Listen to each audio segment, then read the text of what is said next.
That's one small step for man, one giant leap for mankind. Columbia, this is...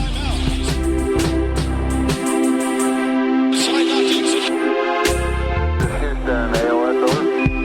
Point after!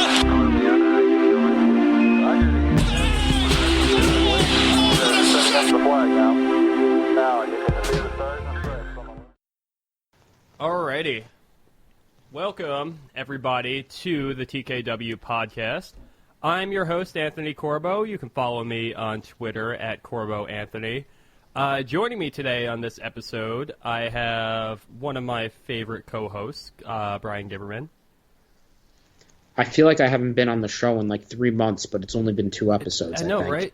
I did the same thing. Like I took like a week off, to go back home, visit some family and stuff, and it's just like I felt like I hadn't podcasted like since last season. It's so strange. It is. I think we are used to doing it so consistently that when we don't, it's a grind, man. Make sure you're following Bryan at Bryan Gibberman. I'm so used to doing Kyle's introductions first. I like stuttered for a second. I almost called you Kyle Maschio. Kyle's taking the night off for tonight.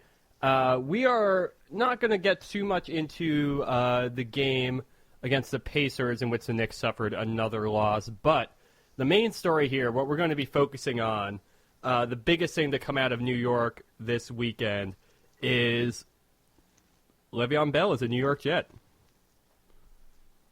Give me your takes, Bryan. Now I'm not a football person. I'm not. Like it's the one sport I kind of have to cut out because I just do not have the time. So give me, but raised in a household that was half Jets, half Giants. Yesterday was a very strange day altogether. So just give me what your take is here. Yeah, we got to talk Jets and Giants. Actually, this is a basketball podcast that we're talking about football. Because I don't think you can get away from what happened. The Jets signed the biggest name on the market in terms of, I would say, visibility and who people know. There's arguments to be made about how much running back matters in Levy, and so there is some criticism from people for the Jets giving Le'Veon Bell that contract. I am actually the degrees of which running back is overvalued in football is tough because I think basically any position besides quarterback, you can basically plug someone else in, and for some reason, we've put like such a heavy level of concentration on running back in those terms, but we don't do that for other positions.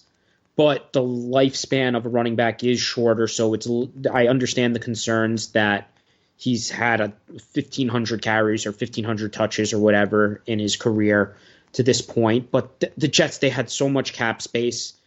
And you have Darnold on his rookie contract, and he's super cheap compared to what quarterbacks around the league are paid, especially good ones.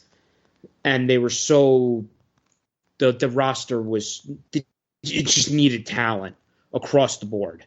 And it was smart for them to go out and get the best offensive player who was available, even though he's at a position that people consider not to be as valuable. And then his involvement in the pass game, and he's a pretty decent pass blocker. So that does make him more important than your typical running back. We're not talking about like Adrian Peterson here, who you just hand the ball off to, and then on passing downs, he does nothing. The passing part is the most important part of football. So you want your running backs to be able to be involved in those situations, and Le'Veon Bell can. Now, again, I didn't even know what position Le'Veon Bell played.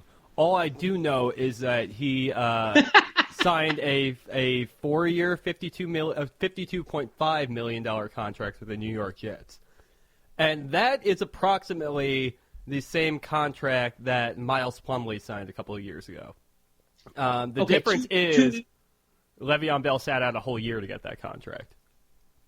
And in reality, he's actually getting paid less than Miles Plumlee because only $35 million of that contract is guaranteed. It's a fascinating difference that between these sports leagues, what they can bring. Have the Jets made any other moves? Like, what else am I waiting out on? Yeah, no, so going into the free agency and draft because their general manager, Mike McCagnon, has done such a terrible job these past 4 years that they probably needed to get 8 to 10 above average starters added to this roster, which is basically half of the 22 players start. So that's basically almost half of your starting offense and defense in some form that they need to add to actually be good this season. And they got a good slot receiver kid out of from the Redskins, Jamison Crowder, who is pretty good. They got I don't know how Osemele. I don't know how to pronounce his first name. And from the Raiders, who had a reputation as one of the best offensive guards in the league, and then last year supposedly fell off. I don't know anything about offensive line play, but that's the reputation of what happened these past 3 years. Then they added middle linebacker C.J. Mosley. They gave him $51 million guaranteed, the most ever for that position. And he's made a Pro Bowl 4 straight years. He's 26, 27 years old. So they've already gotten 4 players that at worst are average, and 2 of them were considered the best player at that position in free agency. At one time, Osemele had a reputation as the best guard in football.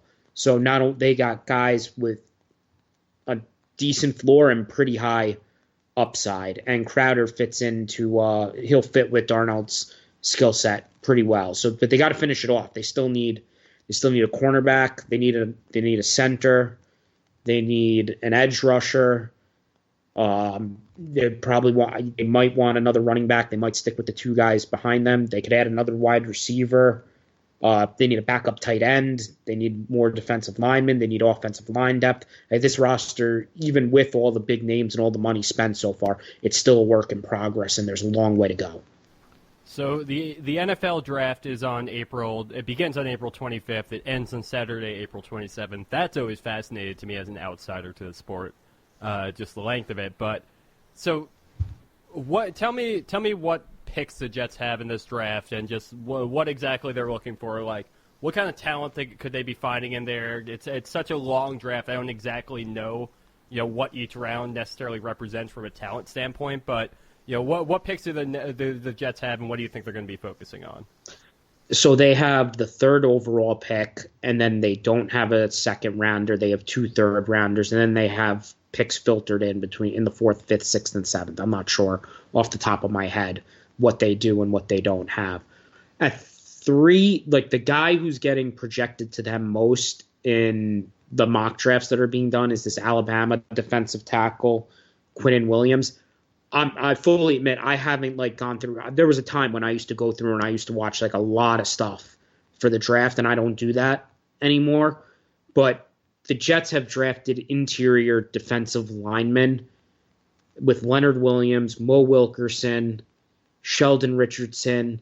They've invested so many resources at that position, and it's insane if they do that again. They should not. I don't know the talent of the player, but just from a roster construction standpoint, if they're going to draft a defensive player, you want it to either be an edge rusher or a cornerback, because those are positions that are more important. And you need to, as I said with Bell, you want to impact the passing game. So they want to, if it's a defensive player, if that's the way they decide to go, there's a couple different guys who play edge rusher. The dream scenario is Nick Bosa falls. The 49ers just traded for Dee Ford, so maybe they might not take him. They could, and you got Haskins and Kyler Murray. There's even been rumors about Daniel Jones, the Duke quarterback, that any of those, some combination of those guys go 1-2, and Bosa falls in to the Jets' lap.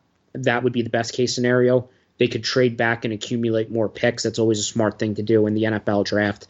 There's a bunch of studies into that about why that makes sense. Look them up on Google. And then, they just got the positions I basically mentioned before: offensive line, edge rusher, cornerback, safety depth, backup tight end. The same things that they would address in free agency, kind of whatever they don't get there, you're going to want to filter in through the draft. All of those names, I recognize one of those names that you just spoke there. I recognized Kyler Both? Murray, and that was the only name that I recognized in that entire pool of players. I'd imagine that is how like outsiders to the NBA must feel whenever we are speaking about, I mean, even like outside of Zion Williamson, I don't even think that most people or most light basketball fans know who is on Duke other than Zion Williamson. I have a feeling he is the one player there. I feel like in most draft classes to outsiders from the sport, people who don't follow it so intently, there are at a maximum 2 names you're going to know from any draft class. I figured Bosa was the dude you were going to know. I didn't think Kyler Murray. No, first time hearing that. I think Kyler Murray's the dude who was going to play baseball, right? Yeah, I should have thought that. I thought like Ohio State, his brother was a high draft pick. Like the family, I thought you might have known Bosa. I didn't think the baseball angle definitely made Kyler Murray the more well-known name to like non-football fans. It is. Bosa, yeah. His brother's a beast. He's on the Chargers. I feel like if you have the last name Bosa, you're automatically good at football. Kyler is a very strange name. Kyler is just like I feel like we should inquire with Kyle about this next time, but it's really just Kyle with an R at the end of it. And I wonder exactly what that means. I wonder if there is a cultural origin to that, or I wonder if it just means you drink more Monster Energy than anybody else named Kyle. You should write a note so we remember to do that next week. And doesn't that name's more of a baseball player name than a football player name? That is way more of a baseball player name. That's why it was more striking than anything. We are going to get to the fascinating Jim Dolan audio from the Michael K. show today, or on, was that Tuesday it came out? But before we do that, one more thing before we get off the football route. Odell Beckham Jr. is obviously the other domino to fall yesterday. He was traded out of New York off of the Giants to the Cleveland Browns. Neither of us necessarily are Giants fans here, but that was nearly as shocking to me as the Kristaps Porzingis trade, although I had heard rumors of it beforehand for a couple of weeks now, but it was kind of shocking to me. It's very strange to see just the New York way be trade all of your young players out of New York ahead of time. And it was just even more fascinating that, opposite of the Kristaps situation, they traded Odell right after they signed him. It's insane that they traded him. I mean, and Odell they held on to a ton of his money, right? Yeah, they hit like a $17 million cap charge. Odell isn't just he's a generationally amazing football player. This is Bill Barnwell had this in his article. The past 5 seasons when Odell has played, the Giants are 25-34. That's a 42% winning percentage, and they've scored 22.6 points per game. When Odell hasn't played, the Giants are 6-15. That's a 28 winning percentage. They've only scored 18.5 points per game. He has missed a lot of time, though. That is the knock on him, correct? Yeah, he's gotten injured. He was injured his rookie year. He was banged up, I think, a little bit last year, even though he played most of the season. And the year before, he missed a good amount of time with injuries. But they didn't get. It's just that's a dude you don't trade. That's a football player you don't trade. It sounds very similar to not necessarily a football player, but it sounds very similar to somebody else.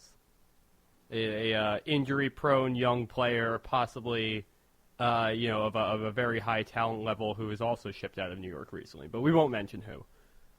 He's better than him. It's even more extreme than that. I've been thinking about this all day, and I think I might record it to digital. I would say tape, but I can't. I think I might be a Browns fan. I think I might do it. That would be an excellent decision. That team is filthy good. Were you a Jets or Giants fan?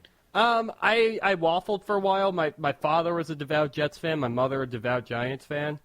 So growing up, I was very, very on the fence. I think early in college I was a Giants fan. Then I went to a Jets fan, and then I kind of realized I just don't really watch football. so it doesn't really matter that much. But yeah, now I might just go full 180 and do the whole do the Browns. Watching the Browns 16 times a year in the regular season plus however far they go in the playoffs would be an excellent life decision. I was listening on the Levitard show today, and Stan Van Gundy doesn't think that the Browns make the playoffs. Stan Van Gundy should not talk about football anymore. I would agree with that. Let's talk about another sensational personality coming on to the radio waves this week. But before we do that, I just want to remind everybody to please give us a review, give us a subscription. How about some 5 stars on the platform, the podcast platform of your choice? Please subscribe to us on YouTube. Head to the Twitter streams. Make sure you are subscribed, and make sure you like us there. You're following us, whatever you gotta do. They're not gonna show you our retweets and like numbers soon, but don't worry about that. We're not worried about the clout. We just want to know that we're engaged with y'all, and that's what it's all about. Do all that stuff. Find us there. You know what to do. Let's get into this Michael K. show interview with James Dolan. This came on the heels of Dolan over the weekend ejecting a fan, telling him after a loss nonetheless, but ejecting a fan, essentially issuing him a lifetime ban to Madison Square Garden, telling the security guards to hold him for somebody named Kevin. And then, there was a whole big thing. He sold the video to TMZ, and then James Dolan went on the Michael K. show to describe his side of things. We're going to get into exactly what Dolan has to say, exactly how he defended himself on here. But I want to delight you all with this little clip that came towards the end of the show first. Look, I did want to. You mind if? No, please. You give us your time. Where's the commercials? We pushed them. We pushed them. No, run a commercial. I'll come back. All right. Yeah. Yep. We covered that. I love when Jim brings notes. It shows that he's prepared. Thought about this is people. If this was a hip-hop freestyle, though, he'd be getting crucified on Twitter right now. Sorry. No, I think, look, we covered it all. Look. It's just...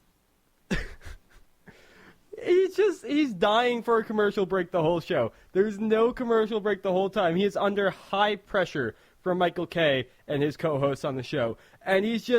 And Dolan is just, he has a whole notepad in front of him. He has a folder. He has essentially a file cabinet in front of him with all of the points that Knicks PR has prepared for him to hit on, or MSG PR or whatever, to hit on, so that he leaves no stone unturned. And this man literally has to go at the end, dig through, and make sure he covered everything just to cover his own bases.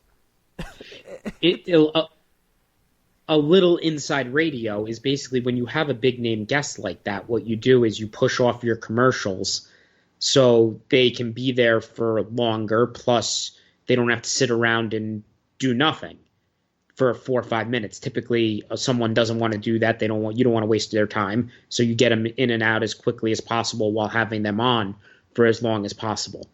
And Dolan was the complete opposite, and he actually wanted the commercial break so he could have went through his stuff and gotten a chance and not done it on air. I thought that was really funny. It's just the level of just convolution.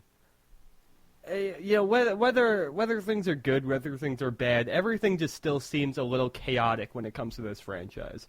And I feel like just play a little clip of that again, real quick. All right, yeah. Yep. We covered that. It's just that noise right there. I feel like sums up the brains of Knicks fans for nearly 20 years now at this point. Just flipping through the pages, trying to see what comes next. Just trying to make a note of what worked and what didn't. And just ending up at this right back at the beginning anyway. It's fascinating.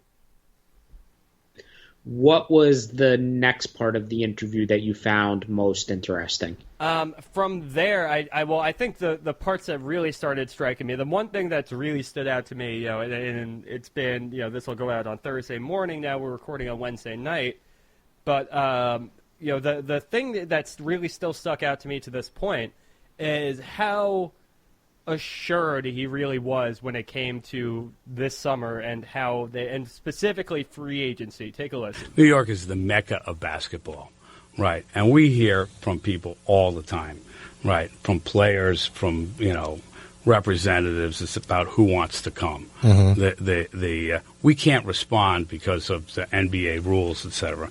But that doesn't stop them from telling us, right? And they do. And I can tell you from what we've heard, I think we're going to have a very successful offseason when it comes to free agents. The thing about the team now is that it's very young. It's the youngest team in the NBA, right? And you take a look at some of the players that we have, and they won't be the centerpiece of the team. Mm-hmm. But as complements to the centerpieces of the team, right, we're developing them right now. So the way he speaks about it, just the tone in his voice is just, it's like he's giving you a hint. It's like he's saying that with a wink. I'm surprised he didn't actually wink on air. He shouldn't have done that. I know it's Tamper-esque, and the whole way that he keeps on saying, like he says it throughout the interview, you can say it, but I can't. But it just seems like everything he's saying is with a wink and a nod, and it's encouraging. It makes me feel good, but just the combativeness, this did nothing to really dissuade the war between Dolan and the fans. Despite him trying to give us his little assurances throughout the whole thing. That would, if we were doing we're not doing the tea leaf segment just because this Dolan interview is so big. Right, but if we were, just going to run this for the whole show. That would just have been like dropping a giant that is it right bag. There. That's why we don't need to do that segment today, because that is it right in itself. Man. I don't know if we still need to ride the percentage meter out at this point here, but we're getting pretty damn high at this point. Like we're really, really, really getting to the high percentiles on where we think, how assured we are of Kevin Durant coming to the Knicks. Man, what a disaster! Point guard of some sort. What a disaster if it doesn't now. Let's real quick, and we'll get right back into this real quick. I heard something today. I forget who it came from, but do you think that Kemba might actually be a little bit more likely than Kyrie?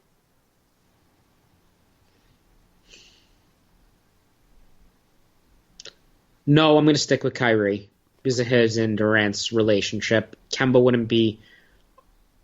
If you get KD, I'm fine with them signing Kemba too. I agree with that. All right, but yeah, it's just the way that Dolan describes. I mean, he gives the same answer for just about everything. You can tell he's prepared. Obviously prepared with his notes, but it just really makes you think that he knows more than he's letting on to. This whole thing has been about this whole back half of the season since Christmas Day pretty much has been. About media members or rather, media members and insiders to the Knicks, letting us on to, we know a little bit more than you do, but once you know, oh boy, you're going to be happy. It just still feels like we're stirring the pot up a little bit too much, and something has to boil over before it gets a little bit better. It's nuts how open. It just seems like everyone knows, and everyone is just saying it out loud. And the info is coming from somewhere, and if this doesn't happen now, look, I'd be frustrated. I think it would be so incredible if it didn't happen this point. I would laugh more than be angry. It's like, I mean, I would still be angry. I think you're going to see this might actually be the breaking point for a lot of people when it comes to Knicks fandom. I think that this might actually be a thing where it's like, you sold off Kristaps and essentially got – because I still think when it comes to the Porzingis trade, people aren't necessarily considering what we tangibly got for Porzingis as being the haul. I think it's more the aspirations for outside free agents that is really the end result of the Kristaps Porzingis trade. So I think at that point you're going to see a lot of people this summer, if we don't end up with any notable players on this team, if we just end up with another group of stopgap players, that's when you're going to have the people saying like, well, you sold off KP for nothing, you didn't get anything in free agency, and we're done. I'm not of that mind, but I do agree. There's though. I totally get it. From there. Yeah, no, I wouldn't blame anyone for taking that path. So some of the other points that we can look at in this this fascinating inside look at James Dolan amongst the current Knicks chaos on the Michael Kay show. Let's take a look at just him addressing all of the rumors on him selling the team that were coming around last month, and just where that is right now. On the last podcast, Kyle and I spoke about just how sensitive it seems like Dolan had become at this point. Just how he's reacting to things. It seems like he's really bothered by the sell the team comments, and honestly, I don't think that his appearance on Michael Kay really did anything to distract from that at all. Here's what he had to say about where his position on the team is right now.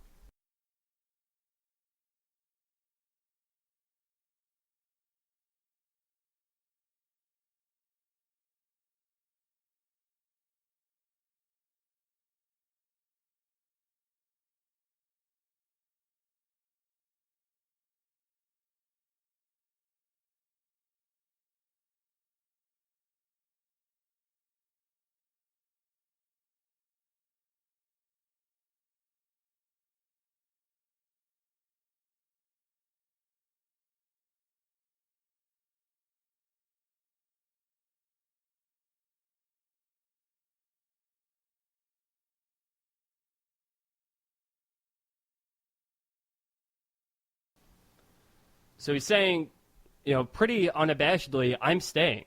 He said the fans understand their plan, but he is not going anywhere, as he says. He is selling the team. He just stopped shortly of saying that he's not selling under any circumstance. But, he is, at this point, like he seems committed. He seems like he wants to see it through. And yet I still don't quite know what his level of involvement will be moving forward. In what sense? I mean, like, I don't know if we're going back to, moving forward now. Now, you see everything that's happened so far. You see the fan response that when it, from the whole sell the team comments to just the just vitriol that's thrown his way, on a daily and weekly basis from Knicks fans, and a yearly basis, really. Just they're very frustrated with him, and it seems like fans tend to be very frustrated with Dolan regardless of how involved he is with the team.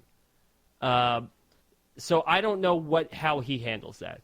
I don't know if he goes back to the Isaiah areas, time where he was functioning as a proxy for a president of basketball operations at a certain point, or if he is going to go to the Phil Jackson day where he totally stayed out of it and was pretty quiet for nearly 2 years.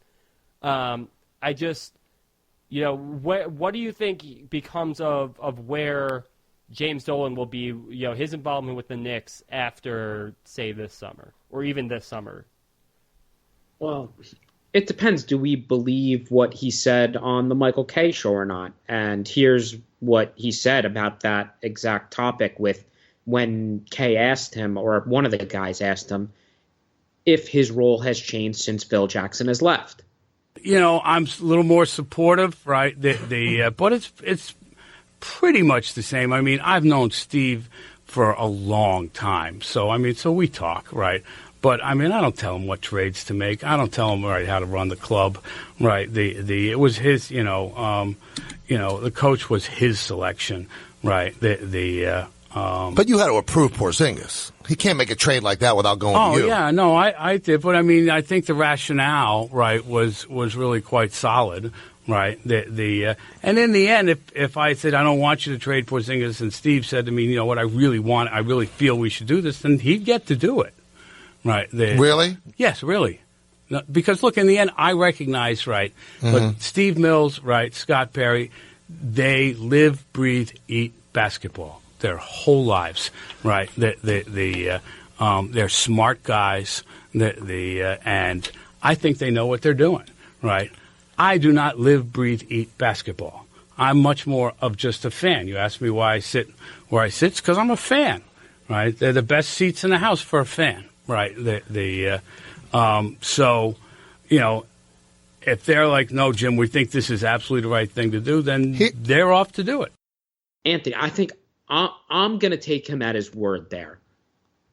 I don't know why, and it could end up making me look like an idiot, but I think what he's saying to this point through Phil and how he's been with Mills and Perry in charge is that he's let these guys make the basketball decisions. And I listened to him and I said, him admitting that he doesn't know anything about basketball, I find comforting in a little way, because that's showing some... He said that before, but yeah. Yeah, it shows some self-awareness, and maybe 3 years from now I'll look like an idiot, and he's been involved this whole time, and he was the one pulling the strings. No, I and don't he traded K. But right now, I'm taking him at his word, and I believe that he's staying out of it, and he's letting the basketball guys do the basketball things. I don't think hope that's I'm right. a poor take to have. I think that's actually more correct than the other side of things. I think, and you know why I think that you're sound in thinking that is because he did admit that when something big does go down, he is absolutely consulted. Like when they did want to trade Kristaps Porzingis, both times, we'll get into that a little bit more, but both times that Kristaps Porzingis' name was brought into the trade conversation, both the time that he was not traded at the 2017 draft and when he actually was traded at this deadline, he mentioned that he needed, he vetoed one of it, and then they came to him later and they said that, and he then okayed it. But he also said that if Steve and Scott wanted to go ahead and trade Porzingis, and he said no, ultimately they could still do that if they wanted to because it's their call. They run the team. I tend to agree with you more than I disagree with you on that. That I think that Jim Dolan, for most intents and purposes, stays out of the day-to-day basketball decisions, but absolutely wants at least a voice in the long-term planning. Yeah, he just wants to be kept abreast of what is happening, and him signing off on big moves, that's just the reality of what happens. Yeah, that's any owner, even the most uninvolved owner. They have to sign off on stuff that go. There's certain things like they're not signing off on signing the 15th guy if they're not involved. Right. An owner is not just a job title. Like literally, he owns the team. He in the group of stockholders, but or shareholders. But he owns the team. Like these are this is his primarily his investment here. So when you're going to move a major piece, this is obviously an athlete and a player we're talking about here. But ultimately this is he plays a role in this larger organization that Jim Dolan owns. And when that kind of changes, when that player is no longer going to be with the team, like that is something that you don't want your owner finding out through the news. Yeah, I don't think that would go over too well. No. Imagine if Dolan was just chilling at home and he turned on the TV and he saw Porzingis got traded. Yeah, I mean, I don't even know if that makes a headline on Fox News for him, so I don't know. But so let's get into the Phil Jackson side of things a little bit here. So we talked about, he said that has his role really changed since Phil Jackson left. We're arguing a little bit more for no, but that's not necessary. We don't really have any way of knowing that necessarily. The interesting thing I feel happened, when he and Michael Kay were just kind of talking about what went down with Phil Jackson. And why don't we just kind of take a listen to that clip now? Look, I have a lot of respect for Phil, and people told me to stay out, so I stayed out. I stayed out as long as I could, right? And that was 10 days after Ntilikina. Right. So in retrospect, if you could have done it, you would have done it 11 days earlier. Well, I think we don't know how good Frank's going to be, right? And who else would they have chosen, right? I don't have that information. Right? There are also rumors that he wanted to trade Porzingis and you didn't want to. He did. Would it have been a better deal than the one you guys eventually made? No. It wouldn't have been. No. I mean, look, Phil didn't get along with KP and his brother, right? And that was clearly heading in a very bad direction, right? Not that Phil was wrong. Phil wanted, I think, them to, Phil grew up in a time and played basketball in a time when the players, right, all, no matter what, stuck together and no matter what, right, followed the coach, right? The times are different now. But that's where, But, Jim, doesn't it run contrary, though? You said you wanted to stay out, and you told him you didn't want him to trade Porzingis. How come you didn't let him trade Porzingis? Because, no, I didn't not let him trade Porzingis. I asked for his resignation. Oh, it's a little bit different. Okay, so that was after the Ntilikina pick. Yeah. Okay. Right. Because, it clearly wasn't working, right? And looked like it was, digging us a hole that was even deeper. So, there's a lot of interesting nuggets in that audio there, but I think the most fascinating thing is there's a sigh about letting Phil Jackson make the decision to draft essentially make that pick in the 2017 draft. Phil Jackson and Steve Mills. But the thing that's really interesting to me is just the way he chuckles after Frank Ntilikina's name. He later goes and kind of corrects himself a little bit. And he's like, "Look, we still don't know what Frank is going to be, what he's going to become." But the way that he and Kay was kind of just guiding the conversation, but he as well, the way they discussed Frank there really, really made it seem like they don't have very much confidence in him at all. It wasn't the best if you were a Frank fan, but he did say that it's too early to tell. So hopefully, no, I agree, but I feel like that's just him walking it back after he realized. It's definitely possible. He was also, is he sighing? I think it's a fair question to ask. Is he sighing about the Frank pick, or is he sighing about understanding that the process of letting someone make a draft pick and then firing him 10 days later does actually look really bad? Yes. I think it's more that than anything. That part, yes, I agree with you that he kind of realized. But at the same time, I was thinking about, after the interview was finished, I was thinking about it a little more, and I'm not that upset about him firing Phil necessarily when he did, because you got to just establish that at a certain point a sunk cost is a sunk cost, and you got to move forward. If he realizes that Phil Jackson has to go, if he really did realize that Phil needs to go after making that pick, or a couple of days after making that pick into free agency, then that's when you got to get rid of him. Or I think he was cut right before free agency, but that's fine, because you don't want him to do more damage than you feel like he's already done at that point. You don't know until you know, but he did wait too long. I think it was pretty obvious that it would have been better to have somebody else, to have Scott Perry in position before that draft.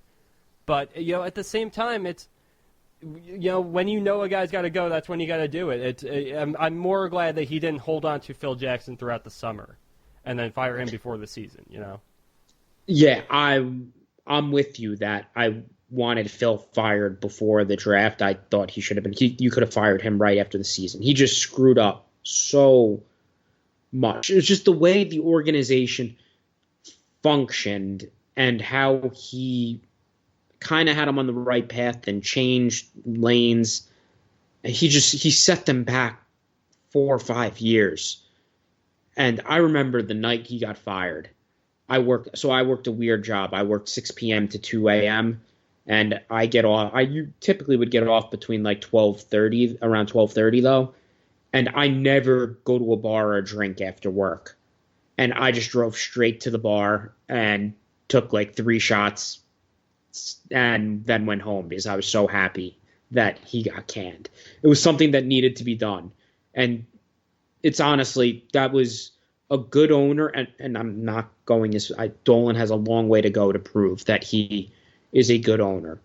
But part of a good owner is knowing when to step in and make decisions.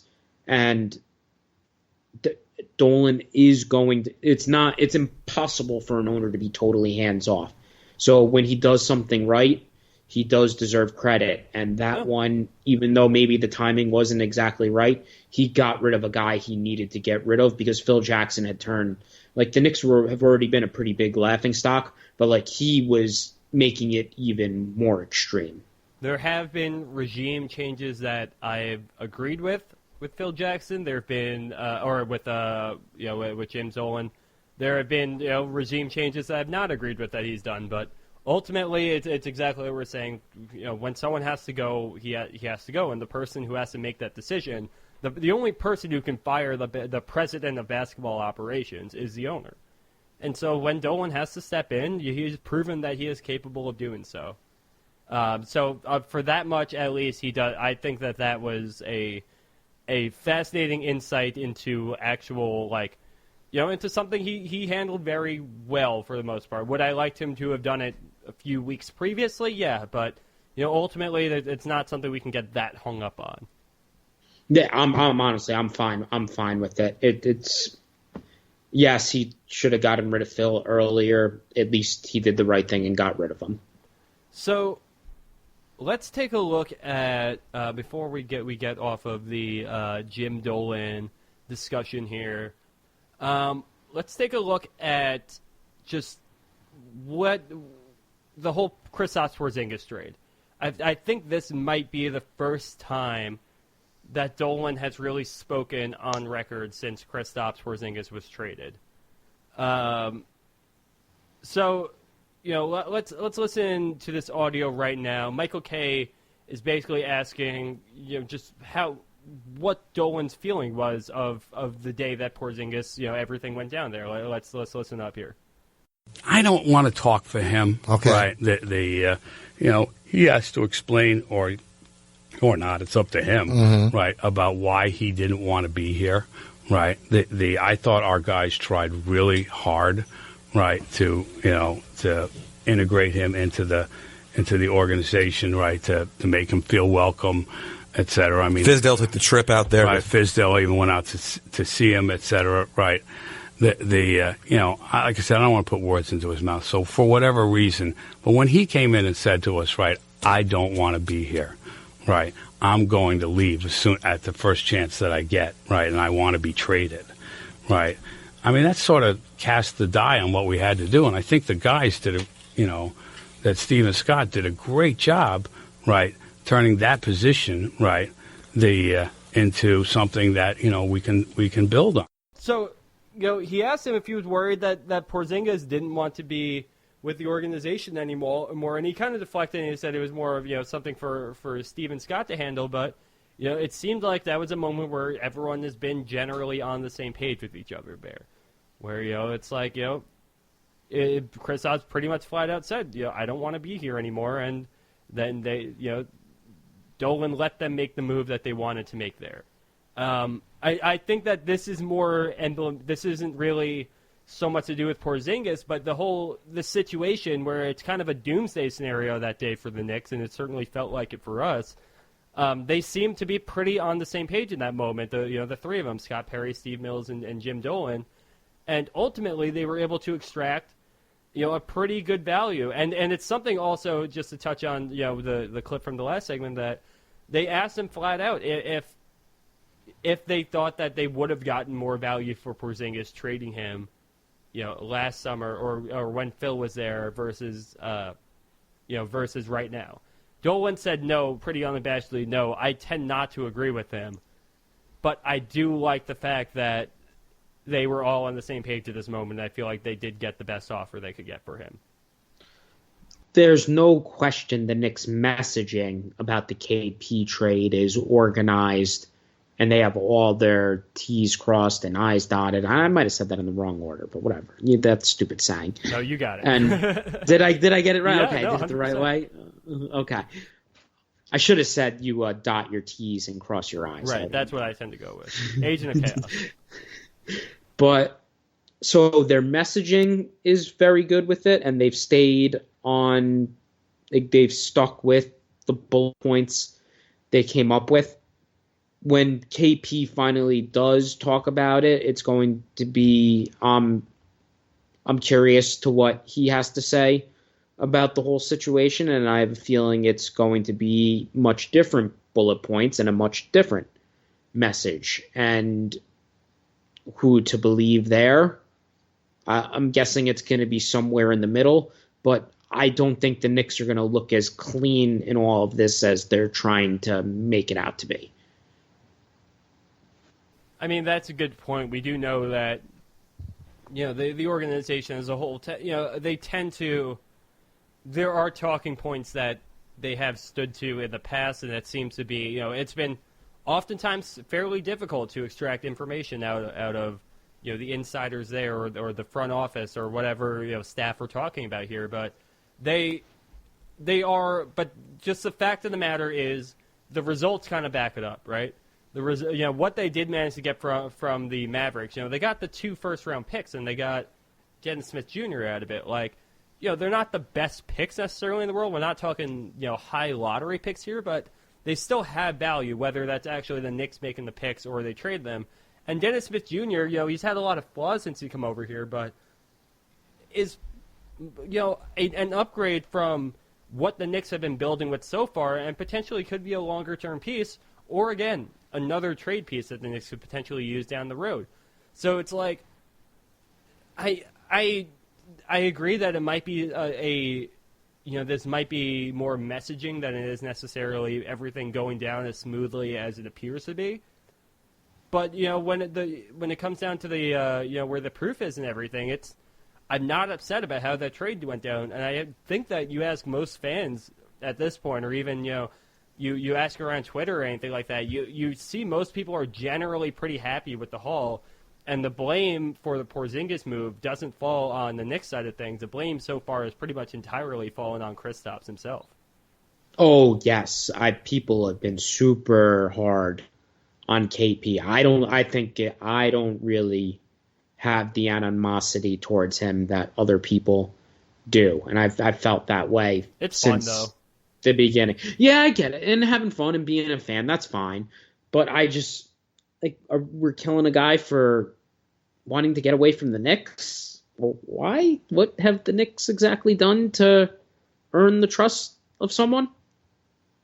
But, I mean, I'm here rooting for him, so it is what it is. Yeah. But, I'm just not going to – I hope it works out. I don't really hold anything against KP. Like, if him and Luka go on and be really good, that's – I don't care. That's fine. Just to distract a little bit from that, I'm having a little bit of bad breakup syndrome with KP, and I think that Knicks fans in general all are. Like, there was some video of him going around with the Mavericks, him talking like on the sideline of a Mavericks game the other day. Apparently, he's participated in a full contact practice with the Mavs now at this point. So I feel myself trying to avoid all of that at all stakes because I just don't want to think about it. I want it as far out of my mind as possible. But yeah, it does invoke a little bit of pain. I'm not totally healed yet. But overall, when it comes down to it, I feel like this organization acted competently. I don't know how much of that is to Dolan's credence necessarily, but we have placed faith in this front office, and it hasn't been all roses so far. There have been some missteps, and that's to be expected anytime you have people who are put in a high position to essentially take gambles. But ultimately, I feel like this situation was handled swiftly. And, ultimately, I think we got a decent return there. there's two aspects of this Dolan interview that we're not going to use sound on, but I do think we need to acknowledge and mention. So you've brought it up a little bit, the incident that happened that led to the fan getting kicked out and the stuff with the New York Daily News. And I'm going to be flat out honest and why I didn't pull the audio when I went through it. I don't care. It does that. I just don't find either of those topics interesting in any way. I get why people are angry. I get why people are frustrated with both of them. But to me and just my sensibilities, it's just not. It does nothing for me. It doesn't generate anger for me in any way. I just don't care. I don't know why, but I don't care. The Daily News thing is interesting. There is some obvious, blackballing going on here when it comes to just how they're treating the Daily News and just obviously. I think that Dolan is right that when they're having a private conference call like that, he can invite whoever he wants to it. That's also just a fun way of organizing a press briefing, where essentially, there should be media members involved. I don't have a way that necessarily to comment on this one way or the other. But I don't know. It seems like an issue that's waiting to get resolved. It seems like a bit of a pettiness war. But ultimately, it's I'm not really that bothered because it doesn't concern me all that much. The fan thing. No, go ahead. It'd be nice if they could kind of meet and figure it out, so it's not something that gets talked about. Yeah, it would be nice if this were a non-story. Basically, is the thing. It doesn't. Yes. It doesn't seem like something that has to be happening. It just seems like more of a petty war. Yeah, agree. The other thing is actually a little bit more interesting to me, and we probably should have gotten to this a little bit earlier, but this is interesting, where the fan got banned, and honestly, I'm not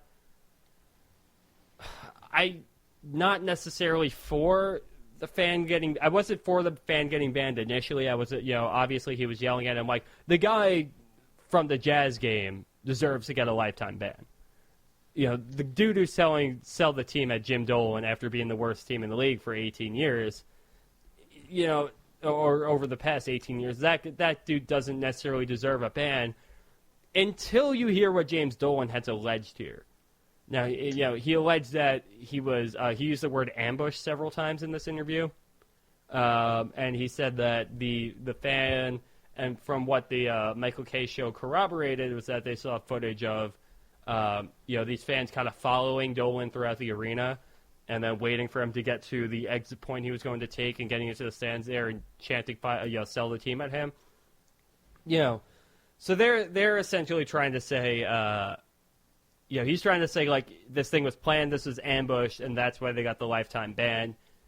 It's a little bit of conjecture theory to me at this point where he's just kind of, just trying to work a story around it. I don't know if ambush is really the word I would use here. It's just, it seems like a bit of an overreaction still, but I don't know. What are you going to do? Overall, this still is just a story that I would rather go away and be nothing that I'm really all that outraged about. This is how little I've cared about this. So what? There was a video posted on TMZ or something?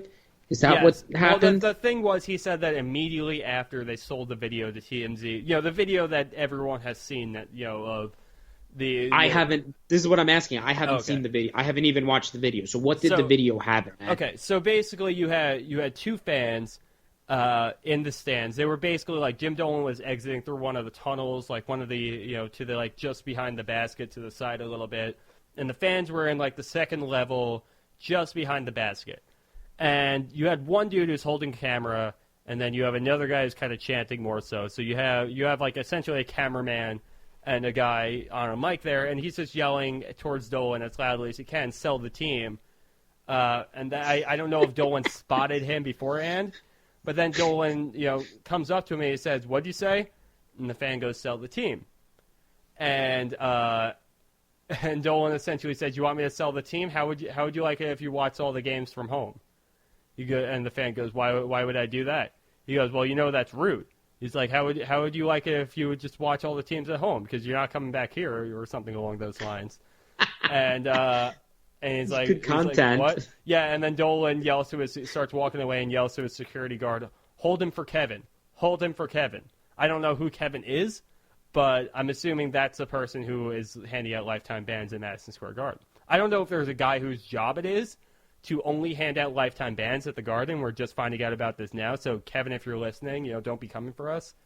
But, but that's essentially what happened there. And then it's apparently right after that video is taken, it goes up live on, whatever media source or TMZ. I don't know too much about that angle of it all. I haven't seen it on TMZ myself. But, that basically Dolan plays a little game of connect the dots on the Michael Gay show where he says, these people followed me, they ambushed me, behind several barricades, and, that's why he handed out the ban to them. And then it went up live, just moments later. Do you think people are going to chant at Dolan on Sunday? Yeah. Oh, yeah. Because are people really that angry about all this? I feel like people are just more mad in general. Like, I don't know if it's necessarily, I don't know if it's necessarily that they're mad about this. I think it's just more that they are, angry because the Knicks have won 13 games this season. Can we not do this? And we're watching Kevin Knox before shoot 35% on the season has been our highlight. Can we not do this before the summer? Like, can we just wait? Like, can we just chill? That is the problem. That is really that's the subtext of this whole thing. That is the whole reason why people are so upset about this, and the reason why people are so frustrated at this moment, because things are really lining up to go well right now. People aren't necessarily watching the games as closely right now. People, aren't as concerned about the on-court product, because since Christmas Day, all the talk has been that Kevin Durant and Kyrie Irving are signing with the Knicks. And, all we've heard since that initial rumor came out was, people saying, well, just wait, just hold on, we'll see what happens. And it's all come with a wink and a nod, as Dolan has very non-subtly did on the Michael Kay show. But things like this are only going to cause, distortion and friction between that being a fantasy and a reality. So, that I think that's why people are so frustrated right now, is because, things are lined up to be better than they've ever been in a long time. But things better than they've been in over 2 decades at this point. And, something so minor as banning a fan for life could reasonably come between that. And that's why people are so frustrated. Is the best way, if that's your concern, to voice that frustration shitting on the owner right now when he's going to be a part of this, whether you like it or not? Can't we just get, just my plead for anyone who listens to the podcast, can we not yell at Dolan right now and just wait a little bit? You can yell at him if this summer goes badly, but not right now. Yeah, I mean, it's just, we can yell at him but at the same time, fans go to Madison Square Garden, they're still paying upwards of $100 per ticket. And well, I mean, that's their own stupid fault. No, I know, but they're there for entertainment. And as Dolan has said, in this Michael Kay interview, they come for, to get entertained. They come for a good time. He wants everybody to have a good time at Madison Square Garden. Honestly, at this point, when the Knicks are getting blown out by 20 points and it's not even the second quarter yet, the only way you're going to have a good time is by, yelling your frustrations at your owner who has, whether or not it's his fault necessarily or not, this team has underachieved for years. I mean, he is the person who bring this product to, our eyes and everything like that. So, you have the right to voice your frustrations. The fans have the right to protest this even happening in the first place. So I can't necessarily be that mad about it. But yeah, this could also be a tumbling rock syndrome, where this is just going to grow bigger and bigger over time. It's just going, this needs to die down before it becomes a real thing. How many games are left in the season? I don't even know. There are, what are we at right now? We are at game 68, so we got 14 left. Go to the movies, binge watch a TV show. We'll tell you what happens in the game, so you don't have to. What else? Go outside. It's nice out. It's like March, right? It's got to be nice. I live in Arizona, so it's nice here. I don't know about you guys in New York or in Chicago and stuff. Dude, we just had our first day above 50 degrees today. Is that late? Yeah, literally, a very, very long time. I was very upset because it was windy here today, and it felt like low 60s. Unacceptable. Very much so. All right, well, I think that's all we got for you necessarily today on this podcast, and I say that because I just spilled a bunch of wine on my desk. I heard that's the noise. That is the noise you just heard, yes, everybody. Little inside, some more inside radio for everybody. Did you break anything? No, I or didn't is break it good? anything. I just spilled the wine itself, so I have to clean all of that up. Fucking. I was wondering what that was. You can't make this shit up. No, No, I wouldn't have guessed. I wouldn't have guessed spilled wine. I thought it was like you pushed the button and it made like a weird noise sound. Did you spill it in the glass or was it at the actual bottle? What did you spill? No, it was in a glass. I'm classy. I don't drink it right out of the bottle. But it's just now it's seeping into my boat and shit. So okay, we can have to. Yeah, before we go. Really quick, make sure you guys are all heading to thenextwall.com. Harley Geffner has a piece out right now about Frank Ntilikina coming back to the team and what he could possibly show in his last few games as soon as he's healthy. Mike Cortez has the 4th edition of the draft board up, came out earlier this week. Get caught up with everybody else, the guys like Nasir Little, talk about Keldon Johnson from Kentucky a little bit. Tons of other work. We're still plugged in. We're still keeping you upgraded with everything else that's going on throughout the rest of this season. Follow myself at Corbo Anthony. Follow Brian at Bryan Gibberman. Follow Kyle at Kyle Maggio. The Knicks Wall, TKW podcast. I'm going to clean up this wine now, and we'll talk to you all after this weekend.